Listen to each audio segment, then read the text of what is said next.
So it seems Donald Trump thinks he won California by 5 million votes in 2020. Does that sound right to any of our ears? I'm doing this because potentially I only have 5 more months of the freedom of speech. And to be honest, I'm a little trepidatious because I don't know what can happen. But I can't bottle this up anymore or I'm going to lose it, so I guess this could be considered mental health exercises. Discuss.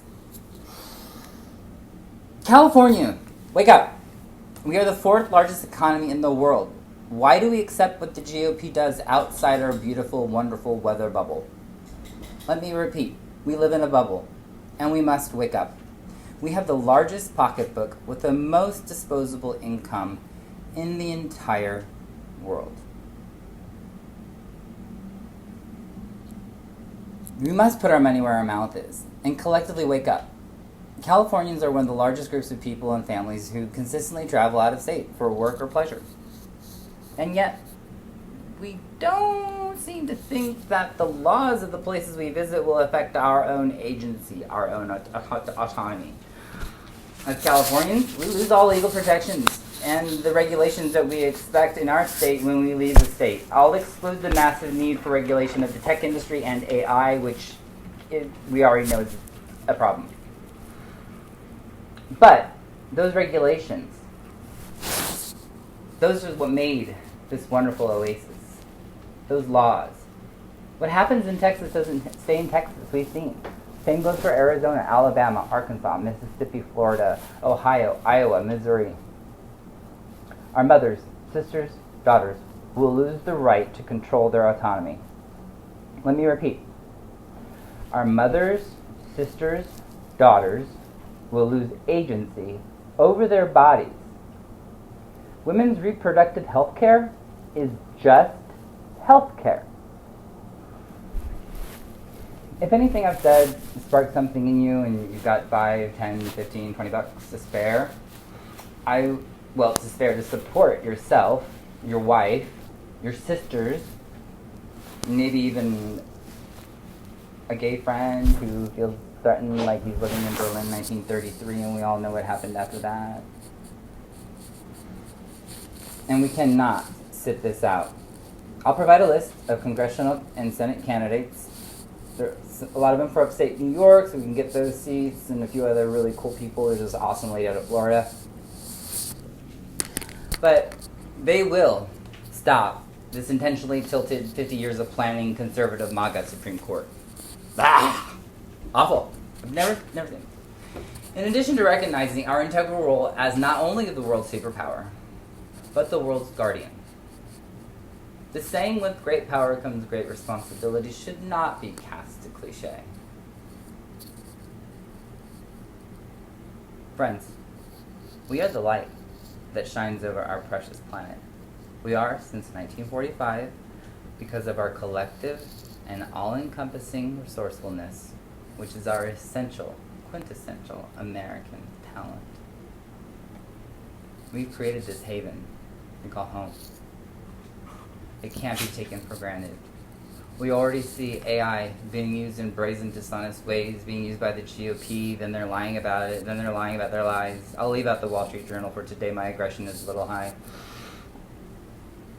Why should you listen to me?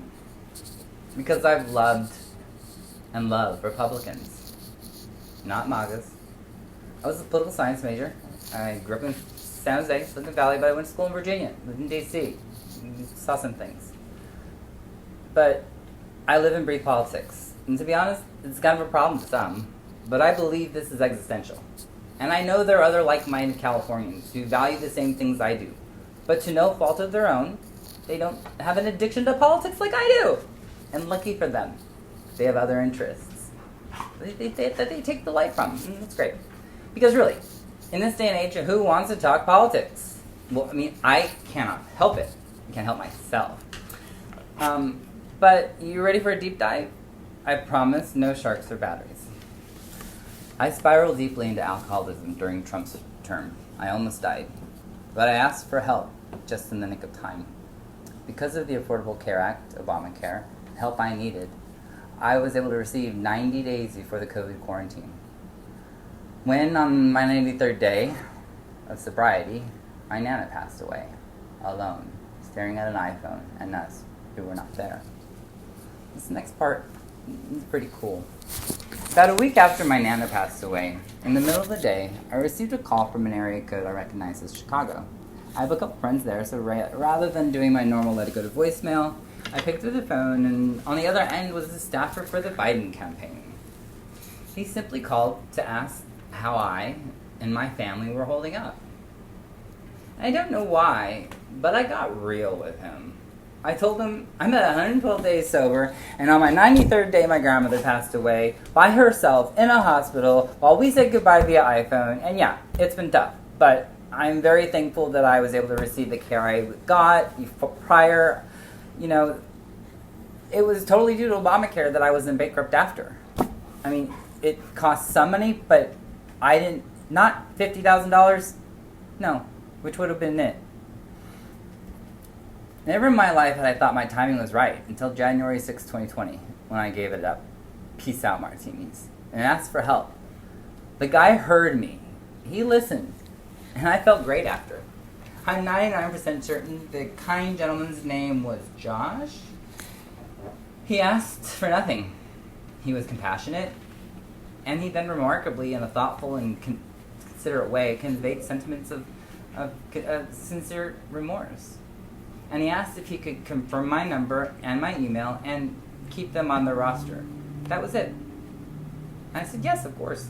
In fact, I felt dazzled. I felt like I just had a therapy session. And that's because of President Biden.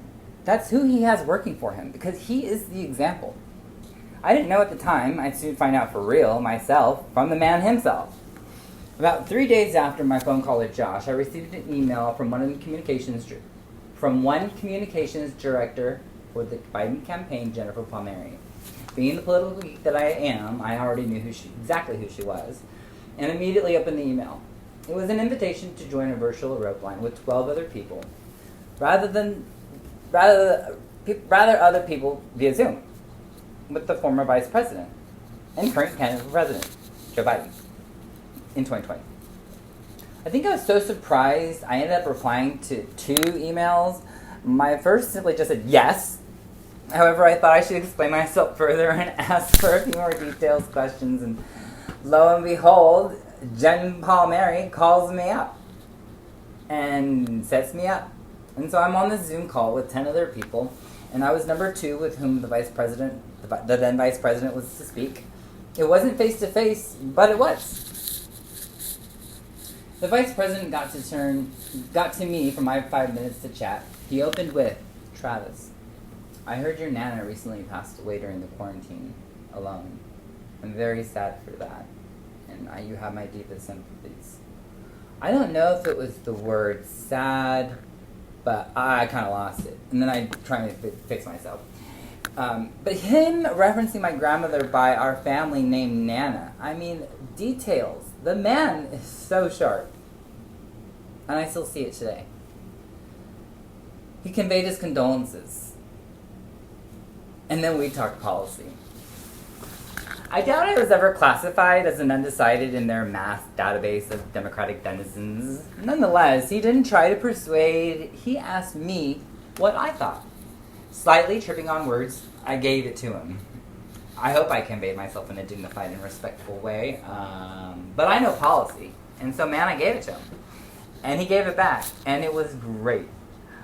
I was talking to the former vice president and candidate for president of the United States. Like, this is the thing I live and breathe. He was the man who first supported the first African-American president in every endeavor sought and had his back at all times. The two of them are the definition of role models. I ask you, who would you rather have babysit your kid for 15 minutes? President Biden or Donald Trump?